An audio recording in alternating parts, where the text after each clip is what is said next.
이 멜기세덱과 예수님이란 제목으로 말씀을 전하고 기도하고자 합니다. 유대교 대제사장은 레위 지파 출신에서 특히 그 레위 지파 중에도 제사장 가문에서 승계되었습니다. 전통과 혈통 그리고 율법적으로 이 대제사장직은 제도로서 굳건히 보장받고 있었습니다. 그리고 유대인들은 모두 이 전통과 법을 존중히 여겼습니다. 이에 반해 예수님은 제사장 가문인 레위 지파 출신이 아닙니다. 혈통적으로는 다윗이 속한 유다 지파 출신입니다. 그리고 예수님은 제사장 역할을 할 수 있도록 교육을 받은 것도 아닙니다. 그런데 이 기독교에서는 예수님을 우리의 죄를 중보하는 참 대제사장이라고 주장합니다. 구약에 예수님이 우리 죄를 대신해서 스스로 어린 양, 희생양의 제물이 되어 주셔서 십자가에 피 흘려 주심으로 이 구약의 제사를 완성시켰다는 것입니다. 그리고 이로 인해서 하나님과 사람 사이를 가로막고 있던 구약의 이 성소 안에 지성소의 휘장이 찢겼기 때문에 이제 예수 믿는 우리도 직접 하나님과 대면할 수 있는 그런 왕같은 제사장과 같은 특권을 가지게 되었다라고 주장했습니다. 기독교인이. 예수님이 대제사장이고 그를 따르는 그리스도인들, 기독교인들은 모두 제사장의 특권을 가진 존재가 되었다고 주장한 것입니다. 그러니 이 유대교에서 기독교를 향해서 무엇이라 하겠습니까? 하나님의 율법을 부인하는 이단 집단이라고 강력하게 공격하는 것입니다. 모세 율법에 어디에 레일이 아닌 자가 대제사장이 될 수 있느냐고 비난을 했습니다. 공격한 것입니다. 이 구약 성경, 특히 모세오경을 근거한 이 논리적인 그들의 주장에 이 유대교 출신의 유대인 그리스도인들의 마음이 흔들린 것입니다. 그들은 유대인 출신 그리스도인들은 구약 성경의 말씀에도 정통했습니다. 그리고 유대교 전통을 존중히 여기는 사람들이었습니다. 그런 사람들이 예수님이 십자가에 죽고 부활하셨다는 이 복음을 듣고 이 주님이야말로 참 그리스도라고 믿고 따르게 된 사람들입니다. 그들 중에는 부활하신 예수님을 성경을 통해서 만난 사람도 있습니다. 이 바울과 같이 성경 체험한 사람도 있습니다. 그렇지만 성경을 통해서 부활하신 예수님 만나지 못한 유대인 출신의 그리스도인들도 많았습니다. 이 부활하신 예수님을 체험하지 못한, 성경을 통해서 인격적으로 만나지 못한 유대인 출신 그리스도인들은 유대교에서 이런 비난을 할 때 마음이 흔들렸던 것입니다. 그들이 주장하는 그대로 예수님은 레위 지파 출신이 아니므로 성경 말씀에 근거할 때, 모세오경에 근거할 때 대제사장이 될 수 없다는 점에 그들은 동의할 수밖에 없었습니다. 여러분, 그렇다면은 이 모세오경 구약 말씀에 기록된 대로 예수님이 레위 지파 출신이 아니기 때문에 대제사장 직분을 감당하지 못하는 것입니까? 본문의 히브리서 기자는 예수님은 레위 지파 계보를 잇는 대제사장이 아니다, 멜기세덱의 계보를 잇는 하나님의 대제사장이다 라고 주장하고 있습니다. 그러므로 전혀 관계가 없다는 거예요. 예수님도 대제사장 역할을 할 수 있다는 것입니다. 이 성경을 성경으로 가지고 이렇게 풀고 그들의 주장에 대해서는 지금 논박하고 있는 것입니다. 유대인들이 가장 존경하는 인물은 아브라함입니다. 아브라함. 유대민족의 시조라고 할 수가 있습니다. 그 아브라함이 창세기 14장에 시날 땅에 있는 엘람 왕 그돌라오멜 왕이 이끄는 이 다섯 나라 연합국 동방 원정대와 싸워 승리했었습니다. 그때 돌아오다가 이 살렘 왕이라는 멜기세덱을 만나서 축복을 받았습니다. 그리고 자신이 이 전쟁에서 얻은 전리품의 10분의 1을 이 멜기세덱에게 바쳐 하나님께 제사를 했다고 기록이 나오고 있습니다. 이 멜기세덱이 제사장이라고 인정한 것입니다. 그때 사항을 제가 한번 읽어드리겠습니다. 창세기 14장 17절에서 20절, 이 짧은 본문에 나옵니다. 아브라함이 멜기세덱을 만났을 때 어떤 일이 벌어졌는가? 아브라함이 그돌라오멜과 그와 함께한 왕들을 쳐부수고 돌아올 때에 소돔 왕이 사회 골짜기 곧 왕의 골짜기로 나와 그를 영접하였고, 살렘 왕 멜기세덱이 떡과 포도주를 가지고 나왔으니 그는 지극히 높으신 하나님의 제사장이었더라. 그가 아브라함에게 축복하여 이르되, 천지의 주제시여 지극히 높으신 하나님이여 아브라함에게 복을 주옵소서. 너희 대적을 내 손에 붙이신 지극히 높으신 하나님을 찬송할지로다 하매 아브라함이 그 얻은 것에서 10분의 1을 멜기세덱에게 주었더라. 이게 멜기세덱이 나오는 짧은 본문입니다. 이 멜기세덱이 분명히 아브라함을 축복했습니다. 여러분, 큰 자가 작은 자를 축복하는 것입니다. 멜기세덱이 유대인들의 믿음의 조상이라고 존경하고 이 경배하는 아브라함보다 큰 자였기 때문에 그에게 축복한 것입니다. 그리고 멜기세덱은 성경에 누구 후손이나 족보가 기록되어 있지 않습니다. 어디서 왔는지 어디로 갔는지 혈통의 기록이 적혀 있지 않습니다. 마치 하나님 아들 같은 존재처럼 이 기록이 없는 거예요. 이 히브리서 적은 기자는 이 멜기세덱과 같은 대제사장으로서 예수님이 이 땅에 오셨다고 지금 주장함으로 유대인들이 레위 자손이 아니기 때문에 대제사장이 될 수 없다는 논리를 지금 무력화시키고 있는 것입니다.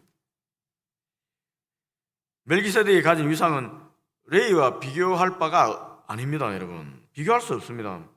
레위는 아브라함의 손자 야곱의 셋째 아들입니다.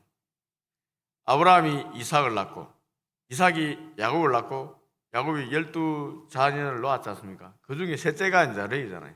그러니까 한참 어린 그런 후손이 레위입니다. 아브라함에 비해서. 아브라함이 멜기세덱에게 11조를 10분의 1을 바치고 축복을 받았을 때 레위는 물론이고 그의 아버지 이삭, 그의 할아버지 이삭도 그의 아버지 야곱도 태어나지 않았을 때입니다.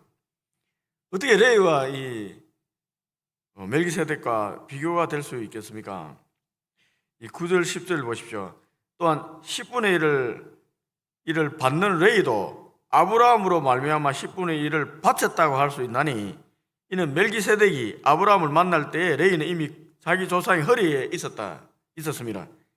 태어나지도 않았지만 결국 아브라함 후손으로 오기 때문에 아브라함이 10분의 1을 멜기세덱에게 바쳤다는 것은 레위도 바쳤다는 것입니다. 그러니 멜기세덱이 더 크다는 거예요. 더 큰 제사장이라는 것이고. 그렇다면 여러분, 이 멜기세덱이라는 인물을 우리는 어떻게 이해해야 될까요? 왜 히브리서 기자는 이 멜기세덱을 여기에 등장시키고 있는 걸까요? 그리고 자기 나름대로 해석을 하고 있습니다. 정말 하나님 아들이라고 이해해야 할까요, 여러분? 본문에서는 예수님을 예표하는 인물, 특히 대제사장의 직분을 감당한 하나님의 지극히 높은 대제사장이라고 나와 있습니다. 그 외에는 성경에 기록이 없습니다, 여러분. 그래서 오늘 히브리서 기자가 몇 가지 얘기한 그것을 가지고 몇 가지 추정해 보겠습니다. 그의 이름과 그의 직분으로 몇 가지 추정해 보겠습니다. 먼저 그는 살렘 왕이라고 나와 있습니다. 살렘은 평강이라는 뜻이죠. 살렘은 예루살렘을 뜻한다고 생각이 됩니다. 둘째, 그의 호칭과 직분은 지극히 높으신 하나님의 제사장이라고 나옵니다. 여러분, 왕인데 하나님 제사장이라는 거예요. 고대 사회는 여러분, 이 재정이 분리되지 않은 사회입니다. 왕이 제사장 직분을 수행할 수가 있었습니다. 흔한 일입니다. 지극히 높으신 하나님은 초월적인 신성을 가졌다라는 의미에서 우리가 이 호칭을 썼다고 생각이 됩니다. 멜기세덱은 하나님의 제사장으로 아브라함을 축복하였고, 이에 아브라함은 멜기세덱에게 10분의 1을 바쳤다고 나와 있습니다. 이러보건대 아브라함은 멜기세덱을 하나님의 제사장으로 인정했음이 틀림이 없습니다. 우리는 알 수 없으나 하나님 제사장으로 인정할 수밖에 없는 그 무엇이 있었다는 거예요. 그러니까 아브라함이 하나님에게 바치기 위해서 제사장 멜기세덱에게 10분의 1 드린 거예요. 그리고 제사 지내게 했던 것입니다. 멜기세덱은 분명히 하나님보다 탁월한 인물이었습니다. 세 번째, 그의 이름입니다. 그의 이름 멜기세덱을 번역하면은 나의 왕을 의미하는 이 말키와 의를 의미하는 체대가 결합돼서 이 멜기세덱 이렇게 됩니다. 그래서 나의 왕은 어렵다라는 뜻입니다. 이 왕을 뜻하는 이 말키, 어를 뜻하는 체대가 결합되기 때문에 나의 왕은 어렵다라는 뜻이 이 멜기세덱입니다. 이 이름은 예레미야 선지자가 예레미야서 23장 6절에서 밝힌 대로 이 오실 그리스도를 향해서 여호와 우리의 어라고 했습니다. 이것과 연결된다고 생각이 됩니다. 나의 왕은 어렵다. 이것은 여호와 우리의 어라고 밝힌 이 그리스도의 어를 의미한다고 생각이 됩니다. 또 살렘 왕은 평강의 왕이라는 뜻이며 살렘 평강이라는 뜻이잖아요. 평강의 왕. 여러분, 장차 나실 예수 그리스도를 이사야 선지자는 9장 6절에 평강의 왕이라고 분명히 기록하고 있습니다. 이거 연결된다고 생각이 됩니다. 따라서 히브리서 기자는 멜기세덱이라는 이름의 의미를 통해서 대제사장 멜기세덱과 그리스도와 연관성을 드러내고 있는 것입니다. 또 그리스도는 사람들에게 참된 평강을 주시러 오는 의의 왕이라는 사실을 또 드러내고 있는 것입니다. 그 말씀을 맺습니다. 예수님만이 우리의 죄를 대속할 수 있는 참 중보자요 대제사장이십니다. 레위 자손으로 대제사장의 역할은 예수님이 이 땅에 오심으로 끝났습니다. 끝난 거예요.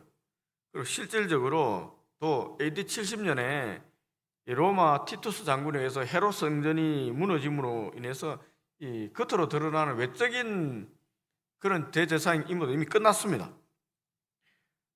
그런데 지금도 유대인들은 구약 시대를 살고 있습니다. 그들은 제사장이 있고 제사를 드리고 있고 메시아를 기다리고 있습니다. 양을 잡고 피를 흘리고 있습니다. 예수 그리스도를 부인하고 주님이 십자가에서 대제사장으로서 우리의 죄를 다 대속했음을 믿지 않고 있습니다. 여전히 어린 양의 피를 잡고 있습니다. 그러니 그들에게는 참 자유가 없는 것입니다. 우리 주님은 하느님의 아들로서 이 땅에 오신 참 대제사장이십니다. 사람 대사장은 우리를 구원할 능력이 없습니다. 없습니다, 여러분. 오직 하나님 아들 예수님만이 우리를 구원할 수 있는 그리스도이십니다. 주님이 십자가에서 우리 죄를 대속하셨습니다. 더 이상 짐승의 피를 흘리고 제사하는 사람 제사장 필요 없습니다. 이제 우리가 피를 흘리면서 제사 지낼 이유가 없다는 것입니다, 여러분. 주님을 믿는 우리는 구약의 제사법 그리고 의식법에서 완전히 자유를 얻었습니다. 그리고 베드로 사도가 주장하는 것처럼 우리는 다 왕같은 제사장입니다. 우리도 직접 하나님에게 나아가서 하나님 만날 수 있고 기도하고 대면할 수 있습니다. 거룩한 나라요, 왕같은 제사장, 우리 그리스도인입니다. 우리 정체성입니다. 참 자유를 누리는 은혜가 있기 바랍니다. 우리가 마음에 걸리는 거 있다면은 이제 주 예수 그리스도의 이름을 가지고 우리가 하나님께 나아가서 회개하고 하나님 만나서 우리 죄를 용서받으면 됩니다. 예수 그리스도의 보혈 피를 의지해서 용서받으면 됩니다. 다른 방법은 없습니다. 다른 이로 구원 얻을 이름이 없습니다. 그러니까 예수 그리스도 이름을 붙잡고 있으면 우리는 구원 받았음을 분명하고 참 자유를 누리기 바랍니다.